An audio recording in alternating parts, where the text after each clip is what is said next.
En 1946 se estrenó una película llamada It's a Wonderful Life. George, el protagonista, va caminando por un puente abrumado por todos los problemas financieros que tiene, se detiene, ve el río casi congelado y comienza a evaluar la posibilidad de quitarse la vida. En ese momento conoce a Clarence. Clarence es un ángel enviado a mostrarle el valor de la vida. Básicamente Clarence es su ángel de la guarda. Vale la pena decir que a Clarence solo le pueden devolver sus alas si tiene éxito en su misión. Evidentemente George no le cree que es su ángel guardián, pero sigue platicando con él. Y en la plática le dice, mi familia y mis amigos estarían mejor si yo no hubiera nacido. ¡Órale vas! Y Clarence le muestra cómo hubiera sido el mundo sin él. Para no hacerte el cuento muy largo, George termina en el mismo puente, ahogado en un mar de llanto y rogándole a Dios que le devuelva su vida, que le devuelva su familia y que le devuelva sus amigos. Llega a casa y ahí está toda su familia y todos sus amigos que se habían enterado de sus problemas y habían recaudado un chingo de dinero para que pudiera salir de sus deudas y de todos los problemas por los que anteriormente hasta se quería quitar la vida. Mientras están festejando, abre el libro de las aventuras de Tom Sawyer y ve la dedicatoria que dice: Dear George, remember, no man is a failure who has friends.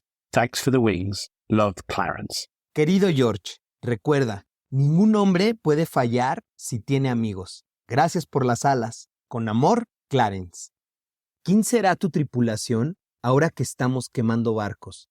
¿Quién será tu tripulación antes, durante y después de quemar barcos?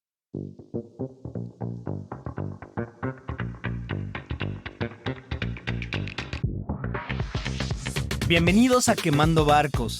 Bienvenidos a este tercer episodio de una serie de 6.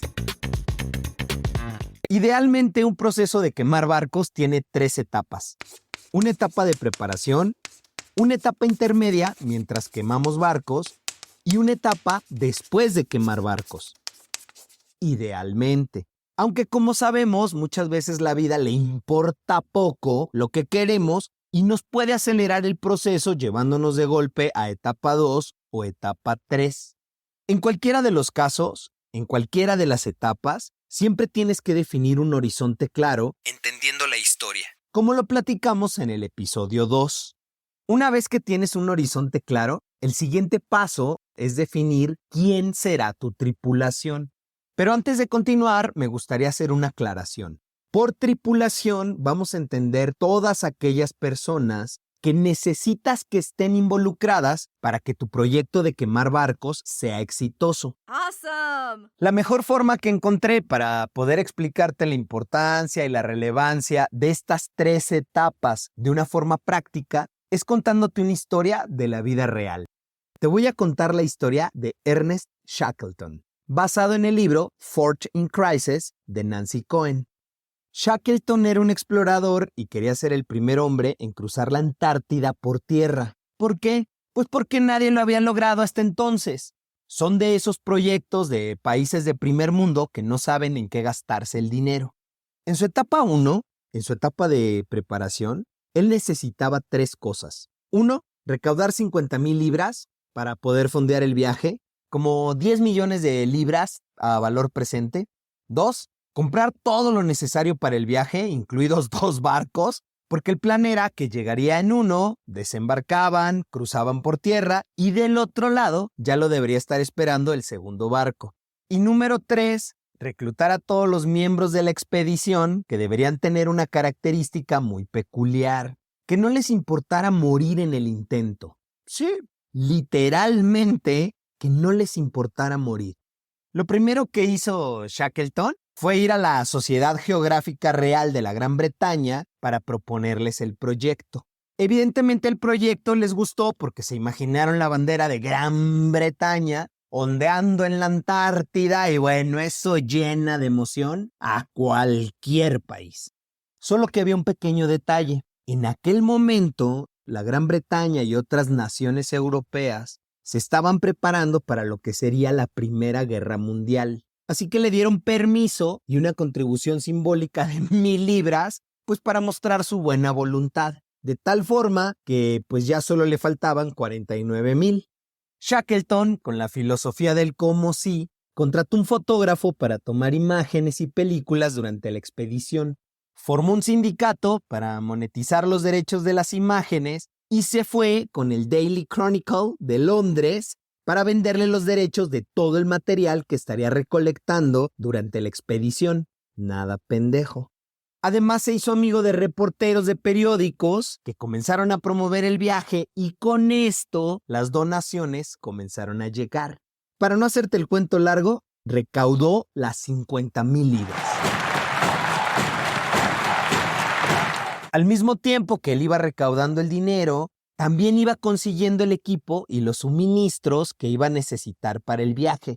Consiguió 2 barcos con las características que necesitaba para poder llegar a la Antártida.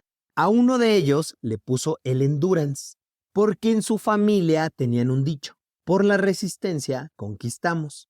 Compró la última tecnología en ropa polar y también compró las mejores tiendas de campaña y los mejores sleeping que existían en la época. Después se enfocó en la alimentación, porque si los hombres no comían lo suficiente, morirían. Decidieron que deberían alimentar a los miembros de la expedición con grandes cantidades de carne fresca, básicamente de focas y pingüinos que estarían cazando. También encargó cápsulas de jugo de lima, porque la vitamina C le ayudaría a prevenir el escorbuto. Y de la mano de un químico desarrolló algo que llamó pastel de composición. Básicamente unas Power Bar a base de avena, azúcar, carne de res en polvo y proteína de leche. Y aquí vale la pena hacer un alto. Para poder llegar hasta donde Shackleton había llegado, él necesitó de la Sociedad Geográfica Real de la Gran Bretaña, necesitó al fotógrafo y a toda su red de periodistas para poder vender el proyecto y recaudar las 50,000 libras, y necesitó a un químico para desarrollar su Power Bar. Ellos han sido su tripulación en la etapa 1. Aún no ha reclutado a los miembros de la expedición, pero sin los anteriores, nada hubiera sido posible. En tu proyecto de quemar barcos, ¿de quién necesitas antes de quemar barcos? Puede ser que necesites a un coach, un psicólogo, quizá necesitas contratar algún servicio o pedir un préstamo. Puede ser que necesites a tu familia o amigos. ¿De quién necesitas para poder quemar barcos? Cuenta la leyenda que para atraer a posibles miembros de la tripulación, Shackleton colocó el siguiente anuncio en el periódico. Se buscan hombres para un viaje peligroso, salarios bajos, frío intenso, largos meses de completa oscuridad, peligro constante, retorno seguro dudoso, honor y reconocimiento en caso de éxito. Y tú podrías creer que no se presentó nadie. Pues no, recibió 5,000 cartas. 5,000. Mientras leía las cartas de los candidatos, Shackleton las dividió en 3: los locos, los desesperados y los posibles. Después de esto, se sentó a entrevistar cara a cara a todos los posibles, y en ellos buscaba básicamente lo siguiente: optimismo, rodeado de alegría y sentido del humor, buscaba perseverancia y resistencia. Básicamente estaba contratando por actitud. Él entendió que cuando más volátil e incierto es el entorno, más importante es contar con personas que puedan y quieran aceptar la disrupción, que entiendan cómo prosperar en la ambigüedad y que puedan responder rápidamente a desafíos imprevistos. Él buscaba estas cualidades porque pensaba que las habilidades, al final de cuentas, se pueden dar con un entrenamiento. Al final, Shackleton reclutó a 27 tripulantes con diferentes disciplinas, hasta científicos llevaba. Y aquí vale la pena hacer otro alto. ¿De quién necesitas en la etapa 2 mientras estés quemando barcos? Cuando yo me fui a vivir a El Salvador, necesité 2 equipos. Un equipo que me ayudó a desmontar mi vida en Ciudad de México, desde armar mudanza, cómo viajaría mi gorda, Cleta, vender el carro, dar de baja servicios, entre otras cosas. Y otro equipo que me iba ayudando a armar mi vida en El Salvador, Digamos que el mismo equipo 1, pero a la inversa. Yo debería reclutar a 2 personas claves para mi nueva vida. La señora que me ayudaría en la casa y el chofer. Ellos 2 serían mi tripulación más cercana y los que me darían paz y estabilidad en mi día a día. Ellos son los que me permitirían estar enfocado en el trabajo después de haber quemado barcos. Para poder explicarte mejor la importancia de elegir bien a tu tripulación, te voy a leer un fragmento del libro. Casi 4 semanas después de que los hombres abandonaran el Endurance, el barco se hundió a través del hielo y desapareció. Fue una gran pérdida, pero nadie sintió la decepción más profundamente que Shackleton. Él sabía que la desaparición del barco significaba el fin de una empresa en la que había invertido no solo una enorme energía y otros recursos, sino también una gran ambición personal. Con una guerra en curso en casa, era poco probable que Shackleton tuviera otra oportunidad de regresar al sur en el corto plazo. Esta era su última oportunidad. Mientras el líder observaba el vasto paisaje helado que se extendía infinitamente en todas las direcciones, vio el fin de un sueño de caminar por la Antártida y lograr una fama perdurable. Sin embargo, estaba completamente comprometido con una nueva misión: llevar a todos sus hombres de regreso a la civilización de manera segura. Eligió a 5 hombres para ir en busca de ayuda y dejó a 22 en la isla Elefante. Nadie tiene la certeza de qué pasará cuando quemas barcos, pero si reclutas bien a tu tripulación, pase lo que pase, sabes muy bien con quién contar. Una vez que llegas a tu destino y es momento de quemar barcos, es de vital importancia definir quién será tu tripulación, quién te ayudará a conquistar tus metas. Y de eso hablaremos en el siguiente episodio, porque para conquistar, primero hay que entender y agradecer.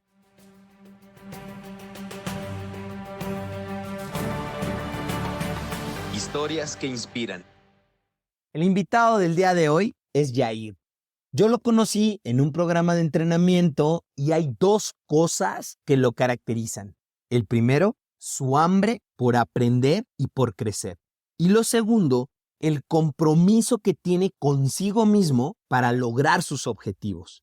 Él fue la primera generación que mandamos de entrenamiento a Europa en esta empresa y su desempeño fue tan bueno que nos pidieron que se quedara. Al resto sí nos lo mandaron de regreso, pero él se quedó. Vale mucho la pena escuchar su historia. Antes de darle la palabra, te quiero comentar algo.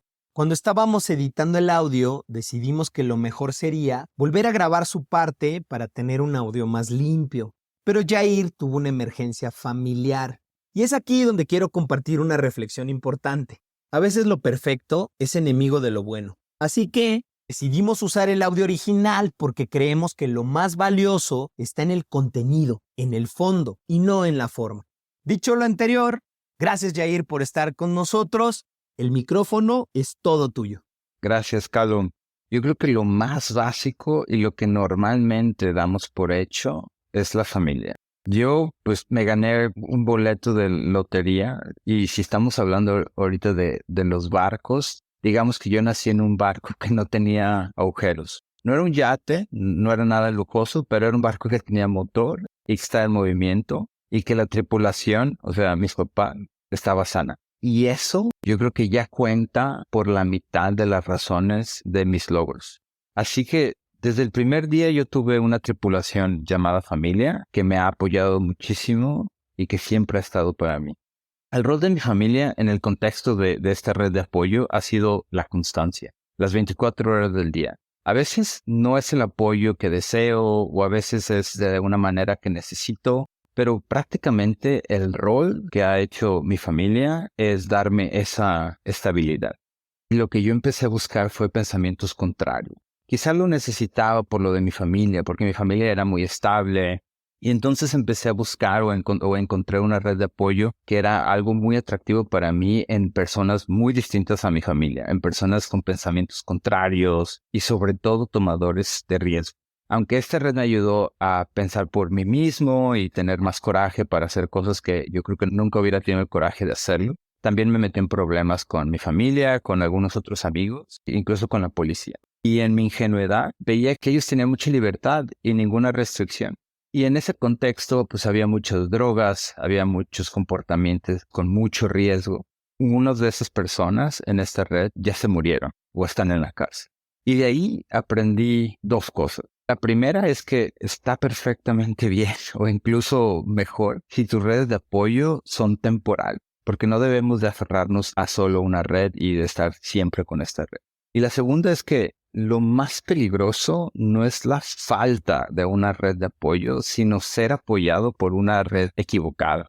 Pero bueno, después de pasar por esa fase y de quemar, digamos, ese barco, ingresé al mundo profesional. Mi familia, obviamente, siempre seguía ahí.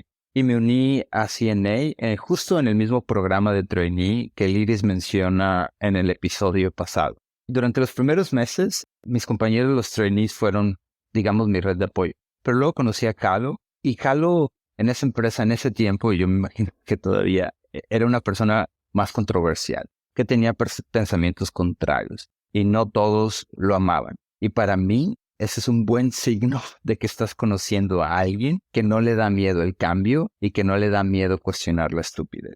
Entonces yo hasta el día de hoy sigo buscando ese tipo de gente, la gente que cuestione, la gente que piensen por sí solos, la gente que tenga esa especie de pensamiento crítico y contrario. Pero bueno, otra vez, el ser un contrario tiene sus costos y en ese momento en CNA fui acusado de mal uso de un presupuesto en viaje. Prácticamente me acusaron de que estaba robando. Pero algo que me ayudó muchísimo fue la red que yo ya había hecho, la red de apoyo que tenía y la reputación que había construido. Eso me ayudó a demostrar que los que me estaban acusando estaban equivocados y a seguir adelante.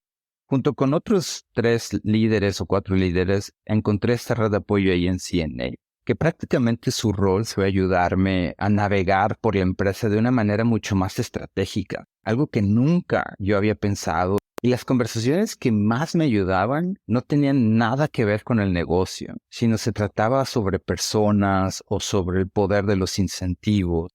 Tuve una oferta de mudarme a Europa y pues aproveché esa oportunidad. Cuando llegué allá a Bruselas, mi primer año fue muy difícil, especialmente fue muy solitario, de desarrollar relaciones fuertes en la empresa o más sólidas y también fuera del trabajo. Tener gente alrededor pues es relativamente fácil, conocer gente no es tan difícil. Con esta soledad que yo estaba viviendo, no tuve muchas opciones. Y lo único que se me ocurrió, en vez de seguir buscando por afuera, fue buscar adentro. Así que comencé a meditar, a ir a retiros silenciosos y a cuidar de mi salud física, empecé a correr y demás. Y eso ha tenido un impacto enorme en mi vida. Y no nomás en el tema de mi salud física o salud mental, sino también esa soledad me ayudó a encontrar otras versiones de una red de apoyo. Pero esta soledad, como digo, me ayudó mucho también a ver más allá y de ver que a lo mejor libros me convertí en un lector de biografías o escuchando podcasts o de usar nuevas tecnologías. Y eso también se convirtió en mi red de apoyo. Entonces, de repente, mi red de apoyo creció en cantidad, pero exponencialmente en calidad, porque tenía a Phil Knight, el fundador de Nike, hablándome de resiliencia, o Eric Schmidt de cómo escalar un equipo, o Yuval Noah Harari en entender el poder de las historias, o Sam Harris en la importancia de la verdad. Y esa fue una lección muy importante para mí, para desarrollarme y para no depender tanto, digamos, una persona que estuviera físicamente al lado. Después de vivir como 6 o 7 años entre Bruselas y Düsseldorf, trabajando para la misma empresa, recibí una oferta para mudarme a Italia. Fue una oferta bastante emocionante, muy grande, con muchas responsabilidades y reportando directamente al Chief Merchandising Officer. Y la historia termina mal porque fracasé. Después de casi 2 años, mi jefa y yo no pudimos lograr lo que dijimos que queríamos lograr. Mi jefe y yo éramos prácticamente las únicas 2 personas no italianas en toda la empresa. Benetton es una empresa muy familiar, donde las decisiones se toman en la cocina, en una reunión familiar el domingo, obviamente nosotros nunca estábamos invitados. Entonces combina ese perfil de esta empresa super old fashion con el perfil de mi jefa, una mujer de San Francisco, súper inteligente, valiente, que no se queda callada, contraria. Fue una combinación bastante peligrosa que no nos llevó a nada. No importa la energía que le pongas o el coraje o la inteligencia y todo lo que le estés poniendo en tu trabajo, porque si las probabilidades del éxito bajan exponencialmente si no tienes aliados. Pero en ese momento no lo vi. Después de Italia me moví a Berlín. Ya llevo yo aquí en Berlín casi 6 años y sigo trabajando para la misma empresa. Se llama Zalando, es la empresa de moda más grande en Europa de e-commerce. Además de intentar implementar todos los aprendizajes que les he estado platicando, también he visto una enorme ventaja en rodearme de lo que en inglés se llama A-players o los jugadores de primera. Gente que claramente y obviamente son mejores que yo en algún área. En el trabajo, una vez que los identifico, trato de entender primero cómo yo los puedo ayudar. Y eventualmente algunos se han convertido en parte de mi red. Y su rol ha sido prácticamente hacer como el challenge de todas mis ideas, de todas mis suposiciones, de todas mis creencias. Obviamente rodearte de estos jugadores de primera no es nada fácil. Porque desde niños nos acostumbran a creer las típicas mentiras de que somos los niños más bonitos, que somos los más inteligentes, que somos los más todo. Y cuando te empiezas a rodear de gente que es mucho más capaz que tú, es un puñetazo de realidad de alinear tus egos, donde ha habido muchos momentos donde dudo de mí mismo y de mi capacidad. Pero yo creo que a largo plazo vale mucho la pena. Correr maratones se ha convertido en una red de apoyo para mí fundamental. Y el maratón es lo fácil. Lo difícil es levantarse todos los días a cualquier temperatura, es decir, no a las fiestas, a la cerveza, es decir, no a relaciones con gente que no te está ayudando a ser la mejor versión de ti mismo. Y eso genera una cierta disciplina y una cierta resiliencia. Sigo con una red de apoyo con terapias que tengo o las meditaciones, o es un grupo pequeño y muy cercano de mis amigos, de mi familia. Y lo que tienen ellos en común es que ellos no me valoran por lo que yo he logrado, sino cómo lo he logrado. Y muchas veces el rol de estas 3, 4 personas es hacerme preguntas incómodas sobre mi distribución de tiempo entre el trabajo, mis pasiones, el correr, mis amigos, que muchas veces ese mix está desequilibrado. Como te dije, quiero volver a mi tiempo en México cuando trabajaba para Calo. Calo era mi jefe y en ese momento recibí yo la oferta de mudarme a Europa. Yo estaba muy nervioso por mudarme a Europa, no sabía mucho, no sabía ni siquiera lo que quería. Y obviamente tenía que dejar México, pero también tenía que terminar con mi novia, también tenía que comenzar a ser una empresa que no conocía a nadie. Y cuando las cosas en México para mí estaban yendo bastante bien. Y también obviamente el tema del idioma. Pero después de decidir aceptar la oferta, recibí una carta de Calo. Me la mandó Calo yo creo que hace unos 12, 13 años, justo cuando me estaba mudando fuera de México. Esa carta la tengo impresa. Quiero leértela porque creo que eso es lo que representa que es una red de apoyo. Y te voy a leer punto por punto. Punto número 1. Tienes ante ti una oportunidad de reinventarte, de ser quien siempre has querido y has deseado. Allá si quieres, puedes cambiarte el nombre. No pasa nada, porque tu historia la estarás forjando. Así que con tus hechos, muéstrales a todos quién quieres ser. Punto número 2. Renunciar a CNA México realmente e irónicamente para ti no debería significar nada. La empresa que tú dejaste ya no existe, así que tu certeza está allá, puesto que ese mundo sí lo conoces. Mi recomendación es que no ocupe espacio en tu ser. Estás donde debes estar. Pero nunca renuncies a México. Siempre ten cerca a tu país. Nuestra sangre está llena de fuerza, de sabiduría, de cultura y de tradiciones, y todo eso eres tú y siempre lo serás. Siempre ten a México cerca de ti y no importa quién tengas enfrente de ti, míralo a los ojos con esa fuerza. Punto número 4. Ten siempre cerca a tu familia. Agradece a tu mamá y a tu papá todo lo que te han dado, que ha sido mucho. Y diles Ustedes me han dado mucho, me han dado demasiado, me dieron la vida y del resto me encargo yo. A donde vaya, haré cosas grandes en su nombre. Ten siempre cerca a tu familia a esa distancia que te permita tomarlos y que al mismo tiempo te permita hacer tu vida donde quieras hacerlo. Punto número 5. Recuerda que CNA Europa es una empresa sedienta de sangre nueva, por lo que tú eres un activo muy preciado y te van a recompensar muy bien si te ven fuerza y liderazgo, pero jamás entregues tu vida. Tienes un periodo para realizar y llegar a donde quieras llegar. Fíjate tus metas, dónde estarás en 5 años, dónde quieres estar y sigue con fuerza, pero flexible. La vida hará el resto. Punto número 6, disfruta, vívelo, siéntelo. Punto número 7, construye. Que el día que dejes CNA sepas dónde está tu dinero y que éste haya crecido. Que no se te vaya un día sin pena ni gloria. Haz nexos con los Head of Buying. Pero lo más importante de todo lo que te digo es que recuerdes que solo debes creerme la mitad, solo el 50%. Recuerda que mi primer consejo hacia ti fue que no aceptaras el intercambio. Y ahora sé que eso hubiera sido un grave error. Solo el 50%. Yo no soy nadie para estar orgulloso de ti, pero lo estoy. Sabes que cuentas conmigo y te mando buena vibra. Un abrazo, Calo. Yo creo que esa carta representa exactamente lo que es una red de apoyo. Muchas gracias, Calo, como siempre. Al terminar de grabar este podcast, nos enteramos que la mamá de Yair trascendió. Así que queremos dedicarte a ti y a tu familia este episodio. Y desde aquí les mandamos mucha luz y un fuerte abrazo. Yair, gracias. Gracias por compartir tu historia y gracias por este episodio. Sabes muy bien que arrieros somos y en el camino andamos. Resumen ejecutivo.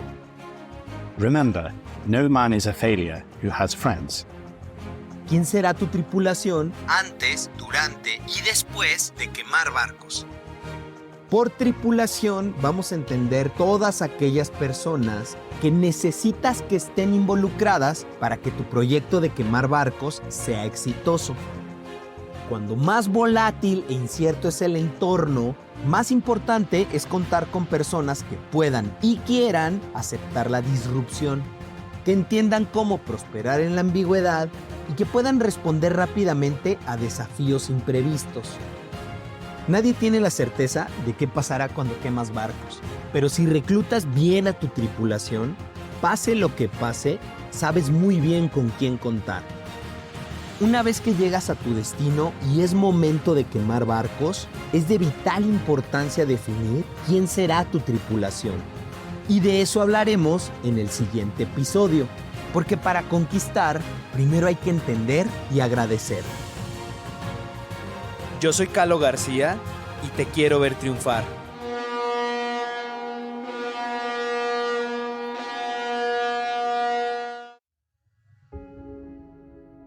Mientras el Yelko se acercaba a la isla, Shackleton estaba en cubierta, mirando a través de sus binoculares y contando a los hombres en tierra.